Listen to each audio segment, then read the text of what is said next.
გამარჯობათ, მოგესალმებით, პატივცემულო მეგობრებო.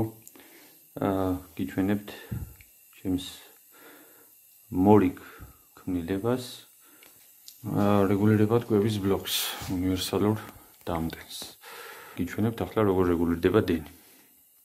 ეს წითელი სახელური არის დენის რეგულირება. დავიწყოთ დენის მომატება და უყუროთ დატვირთვას. 4 ამპერია უკვე. ძალიან დორეთ რეგულირდება.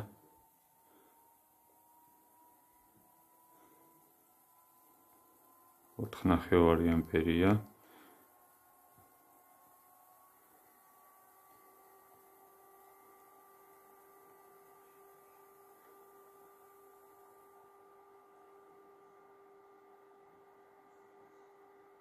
შევზღუდოთ ცოტა. კი ბატონო, დავამატოთ ზავა ბოლომდე. 14.3-ს გვიჩვენებს ეს ჩინური ვოლტამპერმეტრი, სინამდვილეში გადავამოწმე, აღარ დავიწყე უბრალოდ აქ კალიბრირება არის 14.5. ახლა გამომავალ ზავა, რეალური მოქმედი გამომავალ ზავა არის 14.5 ვოლტი. დავამატოთ და 5 ამპერი. დავამატოთ კიდე დენის ზალა. კი, ეს არის მაქსიმუმი, 5 ამპერი. შევზღუდოთ დენის ზალა 4.5 ამპერი. 4 ამპერი. ანუ ძაბვით ხდება როგორც წესი, როგორც ნებისმიერ ყველა სხვა იმპულსურ კვების ბლოკზე. გამომავალი ძაბვის კონტროლით ხდება სიმძლავრის შესაბამისად დენის ზალის შეზღუდვა, ხოლო იმის გამო, რომ ამ კონკრეტულ იმპულსურ კვების ბლოკს არ აქვს მორიგი კვების ბლოკი და მეორეული რაგლინდანი კვებება თვითონ მიკროსქემაც,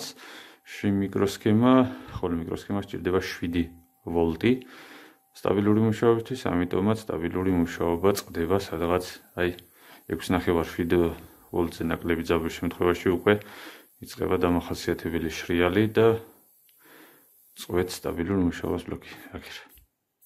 გადავიდა დაცვის რეჟიმში. დავამატებთ სიმძლავრეს, ჩაერთო ბლოკი და კვლავ რეგულირდება. იმის დასადასტურებლად, რომ რეალურად ჩვენ შემთხვევაში რეგულირდება დენის ზალა და არა ძაბვა. ასე, მოხსნათ დატვირთვა და გიჩვენებთ. ერთი ხელი ცოტა მოუხერხებელია.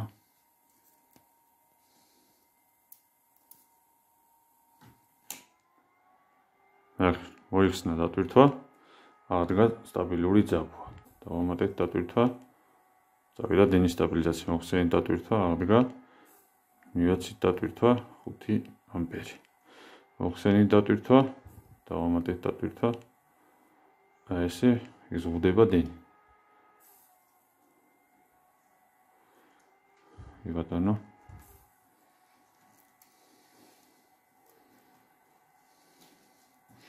ძაბვა რეგულირდება დენის ზალისგან დამოუკიდებლად. მაგალითად, თუ დენის ზალას ავიყვანთ გარკვეულ მაქსიმალურ მნიშვნელობამდე, აგერ სულ ბოლომდე აუწიეთ. ბატონო. და ვიწყებთ ძაბვის შეზღუდვას. ძაბვაც, როგორც გითხარით, რეგულირდება დაახლოებით 6.5 ვოლტიდან რეგულირდება 14.5 ვოლტამდე. ძალიან დორეთ. შესაბამისად, შეგვიძლია დავმოხდოთ თავისუფლად დაწყებული მოტოციკლის აკუმულატორებიდან და დამთავრებული 120 ამპერ-საათიან 12 ვოლტიანი მონსტრებით. თუ ჩვენ დენსაც შევზღუდავთ, უკვე საშუალება გვაქვს ძაბვა კიდევ უფრო მეტ ფარგლებში შევამციროთ. ასე ასეთ ვარიანტში. 6.5 სადღაც და მე უკვე გადადის დაცვაში. აი ბატონო.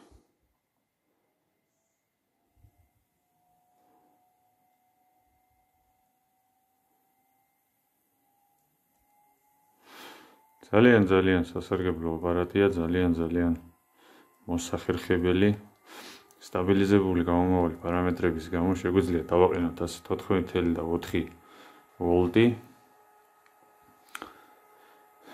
დავაყენოთ, შევძლებოთ ჩვენ სასურველი დენის ძალა, მაგალითად გვაქვს 45 ამპერ-საათიანი აკუმულატორი.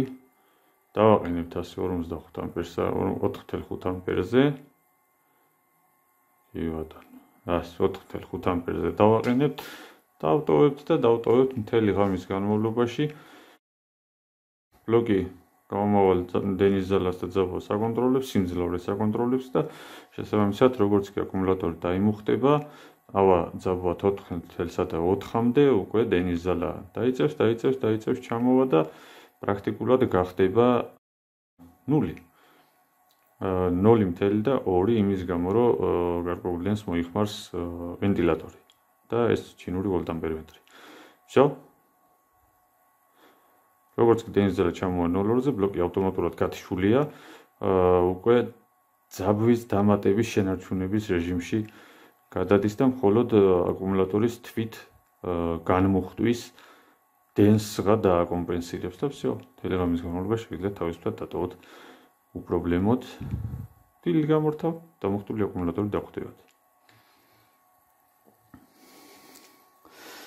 ესეთი ლამაზი აპარატია, მოხერხებული, სასარგებლო, ექსპლუატაციაში მარტივი, ლამაზი. მის შეძენა შეგიძლიათ 90 ლარად. კითხვების შემთხვევაში კომენტარებში შემეხმიანეთ, გიპასუხებთ. მადლობა ყურადღებისთვის, მადლობა დაინტერესებისთვის და მადლობა აპარატის შეძენისთვის.